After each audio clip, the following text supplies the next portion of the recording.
Olá pessoal, está começando mais um Revista da Semana e hoje o programa tá bem legal, viu? Porque vamos ter um bate-papo sobre uma síndrome pouco conhecida, mas bem perigosa. Também iremos aprender uma nova dança de origem oriental e também iremos ter uma dica bem legal para as futuras mamães. Legal, né? Então roda a vinheta, William!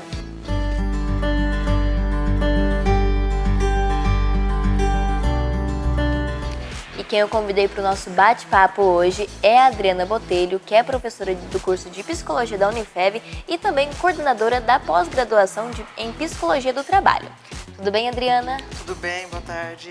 Boa tarde. Adriana, explica um pouquinho pra gente, o que é de fato a síndrome de burnout? Então, a gente vive hoje, é uma espécie de estresse, né? Então, é um esgotamento emocional. A gente vive hoje num mundo altamente exigente do ponto de vista da produtividade. Então, as pessoas são cada vez mais exigidas da qualidade do trabalho, da quantidade de horas. É um mundo muito consumista. As pessoas elas sofrem pressão por desempenho, por carga de trabalho. Então, a síndrome seria um conjunto de sintomas que a pessoa passa a ter, a apresentar, na verdade, né, em função desse excesso de investimento em relação a essas demandas que ela tem no ambiente. Então, é um tipo de estresse, mas é um estresse que atinge mais aspectos psicológicos, emocionais.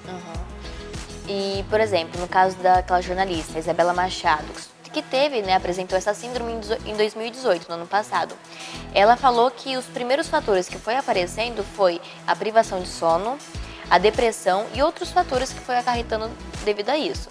E aí gerou a síndrome de burnout. Quais são esses outros fatores que levam a acontecer essa síndrome?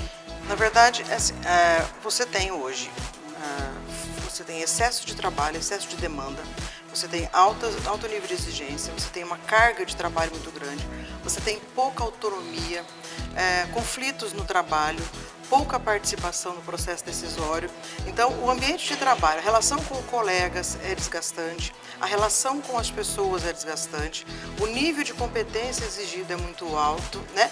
A estrutura organizacional ela é muito baixa, muito deficitária, né? E aí as pessoas que têm um grau de exigência maior, e é uma característica da personalidade que desenvolve burnout, acaba querendo atender a todas essas expectativas. E aí ela entra nesse processo de desgaste, a gente chama a sensação é de queimar-se por dentro, de estar queimado, de estar esvaziado, de não ter condição de enfrentamento. Burnout, queimado por dentro. Então é como se ele queimou todas as possibilidades de enfrentamento de energia que ele tinha. E aí começa a aparecer esses sintomas. Como que se dá esse processo? Primeira coisa é a exaustão emocional. Caracteriza a síndrome essa exaustão emocional. Então as pessoas elas já não são mais as mesmas, elas estão exauridas emocionalmente, elas já não conseguem mais se manifestar e ela não se reconhece também. Então ela tem o que a gente chama de despersonalização.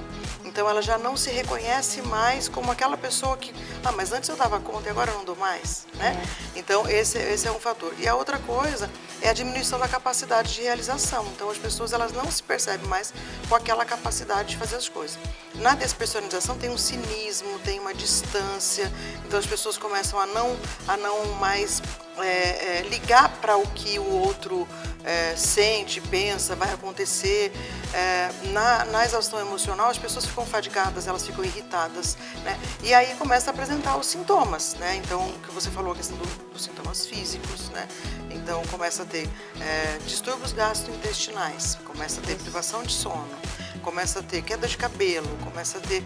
Então, fisicamente, a pessoa ela fica exaurida, física, mas principalmente emocionalmente. Então, essa irritabilidade, essa impaciência de lidar com as coisas.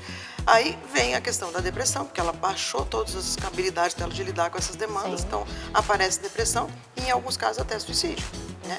No corpo ele aparece, como eu falei, distúrbios gastrointestinais, tensão muscular, queda de cabelo, né? E aí vai acometendo a pessoa nesses aspectos também. E no comportamento ela começa a ficar agressiva, irritada, né? Impaciente, ela pode começar a adotar comportamentos de adição a álcool e drogas, ao fumo, né? Ela começa a usar estratégias de enfrentamento inadequadas, que a gente chama. Então, ao invés de ela enfrentar as demandas que ela tem, ela começa a fugir. E aí ela começa a usar esse tipo de artifício para se livrar, né, essas condições que ela está passando. Então, em linhas gerais, são essas 3 grandes questões. E para finalizar, como prevenir essa síndrome, sabe? Ou a pessoa às vezes que já tem, como cuidar, né, dela? Passa por questões, primeiro as questões de saúde mesmo. Então, assim, questões, cuidado do seu corpo. Então, sono, né? Às vezes vai ter que ir para o psiquiatra ou vai ter para o médico para tomar o remédio, para conseguir sair. Por exemplo, está em depressão, está entrando em depressão, está depressivo, está ansioso. Então, cuidar das questões do corpo, alimentar-se. A questão do exercício físico é uma medida, né, para depressão e tal, mas para o burnout. Buscar atividades prazerosas. O fato de você ter uma rede de apoio, ter amigos com quem você compartilha, com quem você socializa, faz coisas que você gosta junto, né? Resgatar um hobby que você tinha ou criar um hobby, né? Então, ter atividades além do trabalho. Muito obrigada, Adriana, pela explicação e também pela participação no nosso programa. E chegou a hora de sabermos as matérias que foram destaques no TV Jornal dessa semana. Vamos lá?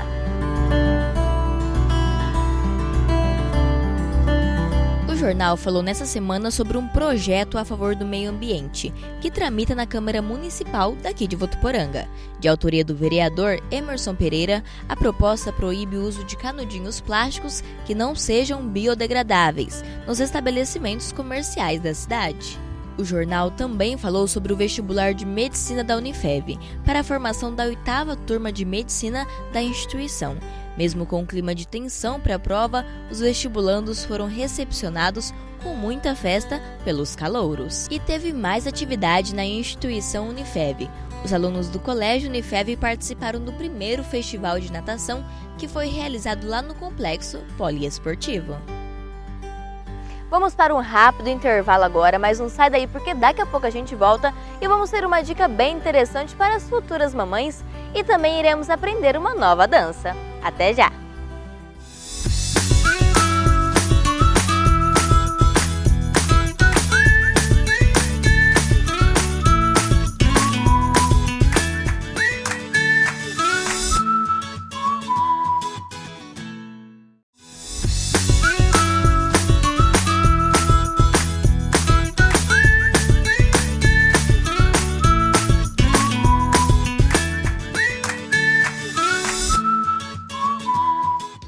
Estamos de volta e hoje a Andressa tem uma dica bem legal, principalmente para gestantes.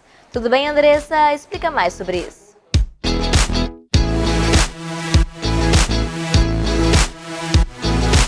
Estamos aqui com o enfermeiro obstetra Rodrigo, da Santa Casa de Votuporanga, para dar dica para as mamães. Rodrigo, hoje nós separamos algumas situações muito comuns no dia a dia da mamãe que está esperando o bebê. Queria algumas dicas de você. Com relação a náuseas e vômitos, é muito comum durante toda a gestação ou é só um período? E como a gente consegue amenizar? Sim.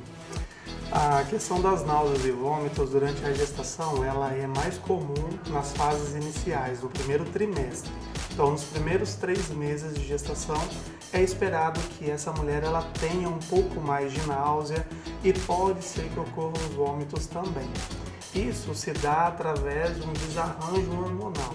Então, como a gestação vai evoluindo, vai aumentando o hormônio e principalmente a progesterona que causa essa sensação de náuseas e vômitos. E com relação à fome, muitas falam que comem por 2, isso é possível, isso é certo hoje em dia, os desejos mesmo são reais ou a gente aproveita essa situação? É uma questão mais emocional, porque a gestação em si, ela traz um período de ansiedade para a mulher, né? Para a mulher, para a família, e se algum desarranjo familiar, alguma coisa que não estiver legal, alguma preocupação, essa gestante ela vai ficar um pouco mais ansiosa. E com isso ela pode recorrer à comida para estar satisfazendo, dando um pouquinho mais de prazer no seu dia a dia. Então não tem essa questão de fome duplicada, que tem que comer por 2, isso não existe e não é saudável. O que é bom é que a gestante tenha em mente sempre fazer uso de uma alimentação saudável. Então, se ela estiver com uma fome um pouco mais acentuada, ao invés dela fazer uma ingestão de um alimento muito calórico, que ela dê preferência a frutas, a legumes, para que ela não venha exceder esse peso que já é esperado do aumento de peso corpóreo da gestação. Ela pode ultrapassar 12 quilos. né, de 9 a 12 quilos durante o período de gestação. Se ultrapassar de 12, aí seria risco para bebê, para mãe? Seria um pouquinho mais de fadiga, e isso pode acarretar alguns problemas, como diabetes gestacional, um sobrepeso, inchaço nas pernas, aumento da pressão arterial. Então é bacana que ela mantenha esse peso, né? Ela pode comer de 3 em 3 horas. Com o aumento do útero, o estômago ele vai sofrer uma mudança de posição na cavidade abdominal, e ele vai ficar um pouco mais espremido. Então, com isso, a gestante ela não vai conseguir fazer uma refeição completa de como ela estava acostumada. Então, ela vai, por si só, ter que fracionar essa refeição. Então, nesse fracionamento, ela pode ter esse espaçamento de 2 a 3 horas e pode estar lançando mão de frutas e legumes entre os intervalos das refeições principais, para que ela também não venha a exceder esse ganho de peso. E com relação ao parto, a gente fala muito sobre parto nos nossos encontros de famílias grávidas. Eu escolhi pela cesárea, parto normal. Tem como eu fazer um preparo antes, algum exercício para esse momento? Sim. O primeiro passo é a família, como a gente intitula o encontro de famílias grávidas, é um evento que mexe com toda a família. Então é necessário que a família, e principalmente a gestante, que é a protagonista de todo esse evento, que ela tenha muito bem definido aquilo que ela quer, começando na cabeça dela. Se ela optar por um parto normal, a primeira aceitação ela tem que acontecer na mente dela, porque ela sabe que ela vai entrar em trabalho de parto, que esse trabalho de parto ele pode ser prolongado, principalmente na primeira vez que a mulher entra em trabalho de parto, é um pouco maior esse tempo, então vai sofrer as dores da contração, só que nós não temos que ter a dor da contração atrelada ao sofrimento. Nós temos que entender que é um processo fisiológico, que o corpo de qualquer mulher ele é programado para ter um parto normal, então tem que ter primeiro essa aceitação. Durante a gestação, ela pode fazer exercícios físicos, sempre com indicação médica, para que não haja um risco, né? Mas que ela possa se movimentar. E durante o trabalho de parto, as primeiras dores, que ela venha se movimentar, uma dança, uma caminhada, não ficar parada, somente recebendo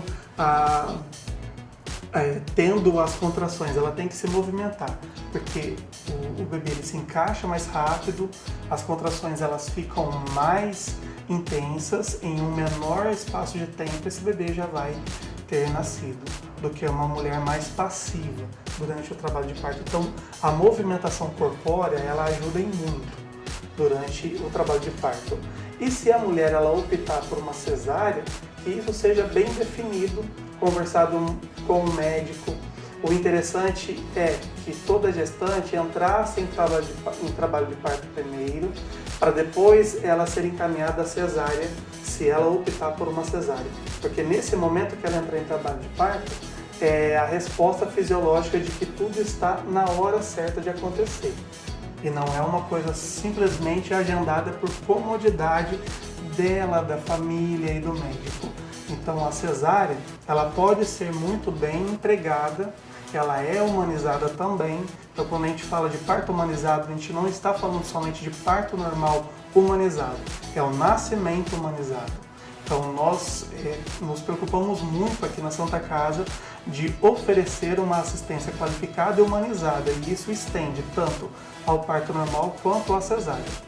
E só para fechar aqui o nosso assunto, que foi muito interessante e eu acho que esclarecedor, qual que é o tempo de gestação que é possível para uma cesárea? Tirar antes desse tempo vai prejudicar, vai ser risco para a mãe e para o bebê? Porque geralmente a gente ouve falar de pessoas que 37 semanas já querem fazer a cesárea, isso não é bacana, né? Isso, assim, a prematuridade ela se estende e vai até 36 semanas.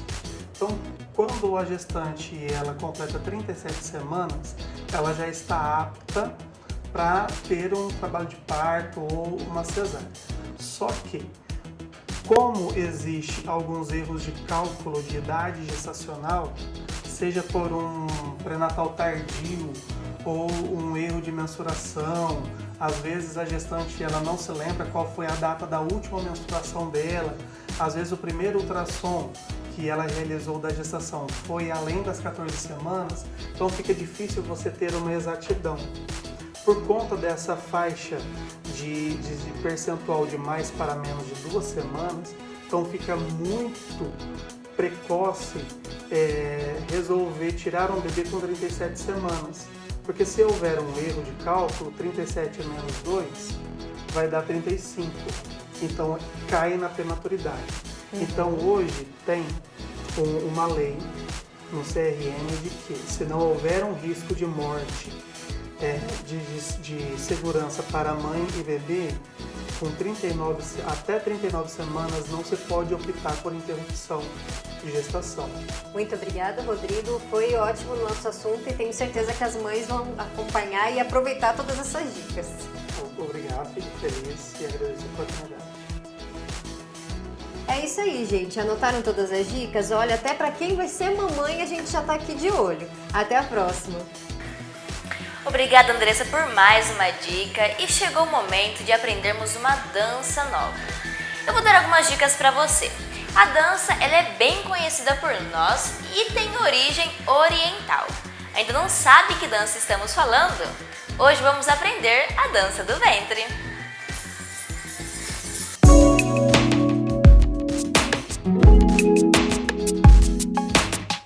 E quem eu convidei para nos ajudar nisso é a Simone Nogueira, que é professora de dança há 12 anos. Tudo bem, Simone? Olá, tudo bem? Simone, eu tenho experiência zero nessa dança. Sim. Me explica, existe alguma limitação? Todo mundo pode fazer? Como é que funciona? A priori, todos podem fazer a dança do ventre, exceto quem tem problemas de coluna, principalmente a parte lombar, bico de papagaio, alguma hérnia de disco, alguma coisa assim, uma limitação médica, né? Ou quem não quiser fazer. Legal, então vamos para os movimentos? Isso. Qual o primeiro? Vou te passar a postura básica. Nós mantemos o nosso ombro aberto, peitoral projetado, nós mantemos o nosso abdômen contraído e nosso bumbum encaixado. Então a minha lombar vai ficar sempre encaixada, meu joelho levemente solto, não agachado, mas solto, para você poder liberar o quadril, tá?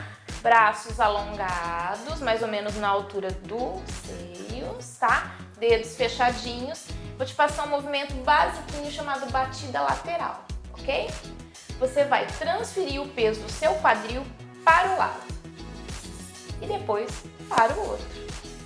Isso sempre tomando cuidado para não afetar o teu tronco, para ele não ficar mexendo. Então solta bem o quadril e lateral, lateral, lateral. Isso! Pode abaixar um pouquinho o seu braço, aí. Solta seu quadril como se ele fosse um pêndulo, para um lado, para o outro, para um lado, para o outro. Isso, muito bem.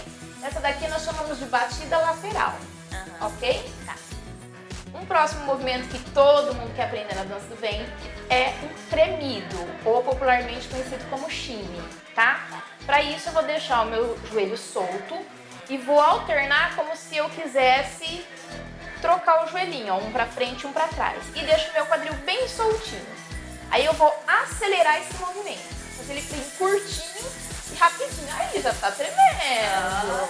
Shakira Já que tá se fazendo cuide. shimmy, é bem rapidinho, tomando cuidado com o tronco e com os braços para manter ele alongadinho. Isso, esse é o shimmy. Ai, que legal. Gostou? Gostei. Batida lateral. 1, 2, 3, 4, 5, 6, 7 e 8. Shimmy. Mãozinha aberta. A postura, nunca esquecer da postura. Quer pegar uma mãozinha? Quer. Fazer uma mãozinha, vamos parar então. Como você está começando, às vezes confunde, né? E não dá para prestar atenção em 2 movimentos ao mesmo tempo, porque a dança do ventre trabalha muito a coordenação motora, tá? E muita gente chega para mim e fala, sou zero em coordenação motora. Então a gente tem que treinar, tá?